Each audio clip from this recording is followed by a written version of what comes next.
I understand it now.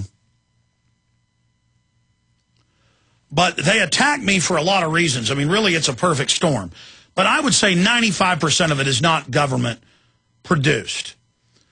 But if you have a plastic explosive, say 100 pounds of it, and you stick a tiny trigger cap in it that runs to the electrical timer, it is a tiny electrical charge that causes that 100 pounds of plastic explosives that, you know, can destroy much of a city block.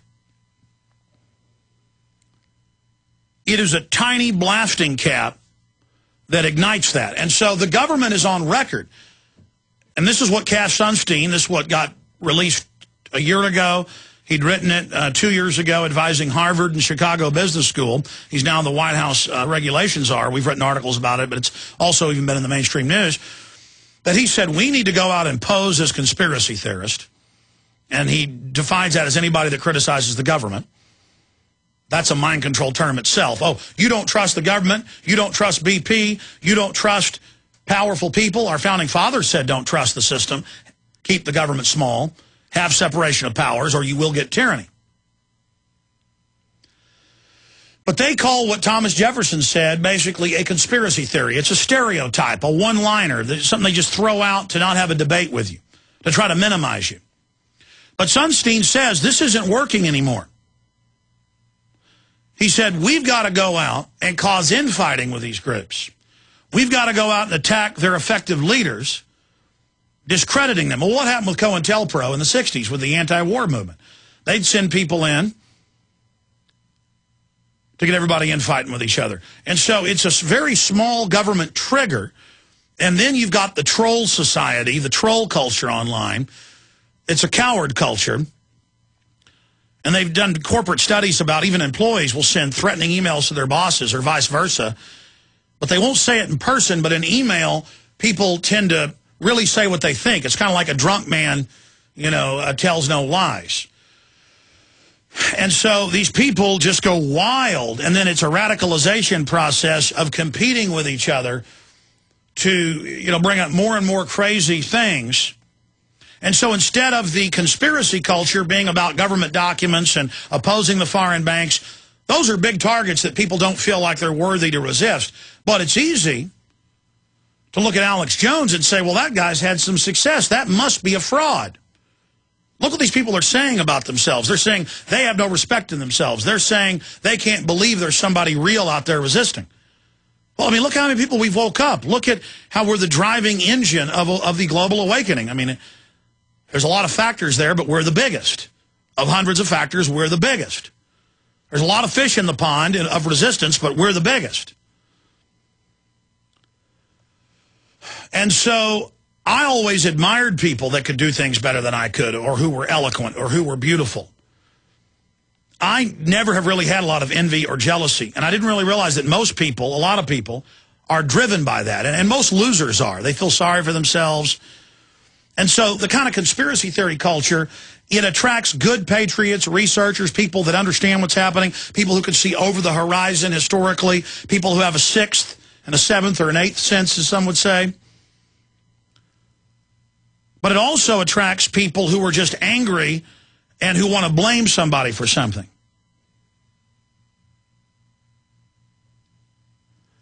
And so there's a lot of jealousy. You know, they have a simple term for it. It's called haters. And I almost cringe when a Willie Nelson or a Charlie Sheen calls me now and wants to come on the show, or Jesse Ventura tells me, hey, I want to come on and go public for 9/11 Truth 2.5 years ago. Because then I thought that would wake people up because they care about celebrity. Now I realize it just makes them get more jealous. So I've been contacted by a lot of big celebrities lately, and I haven't even asked them to come on. I'm just like, because I realize we need to build the archetype up of the individual, the auto mechanic, the police officer, the school teacher, the artist, the little man standing up, because that really is where the power is.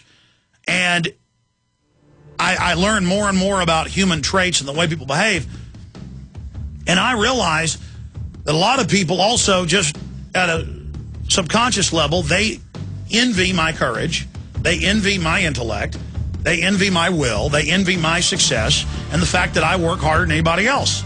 I mean, God gave me a lot of great gifts, and they all work together for the glory of God's creation and for God.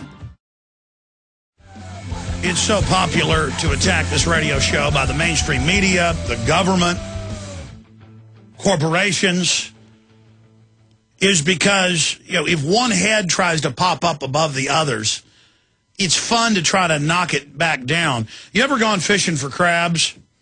Must have been 15 years ago, an old patriot, you know, said, well, you know why there's so much infighting. You know why, you know, the system is promoting infighting and pushing it to keep us all down. It's a form of divide and conquer. But more than that, you ever gone crab fishing? And yeah, throw out a piece of bacon or whatever. The crab's greedy. You drag him in, you scoop him up with a shovel, you throw him in a bucket. And if the crabs work together like army ants, they could form a human chain or an ant chain or a crab chain and get out of the crab bucket. But when the crabs will all leave each other alone till the biggest crab goes over and starts trying to climb out. And crabs will come over and grab him by the legs and try to pull him back down. And I thought that was a good... the term's not parable or good analogy. What's the best term to describe that? But, and that's why the system tells us torture and secret arrest and murder and killing is good. That's why they teach people when somebody else fails, you get ahead. When in truth, a rising tide raises all ships. A lowering tide lowers all ships. The truth is, if you talk to most people, they say, yeah, even people that attack me, they say, Alex Jones woke me up, but he's bad.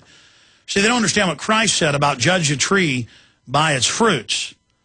But it doesn't bother me. I've gained more wisdom over the years, and I know that that is a symptom of our success against the New World Order. But I look at all the good people out there who have discernment and understand what's going on and how they are ignoring the disinformation and how they're moving forward. Because these minions and these fellow travelers of evil and weakness, they're just frustrated and feel powerless, and it makes their ego feel good to be able to ignore all of my work and just say, you know, I, the troll, am good. Alex Jones is bad. I feel sorry for those people.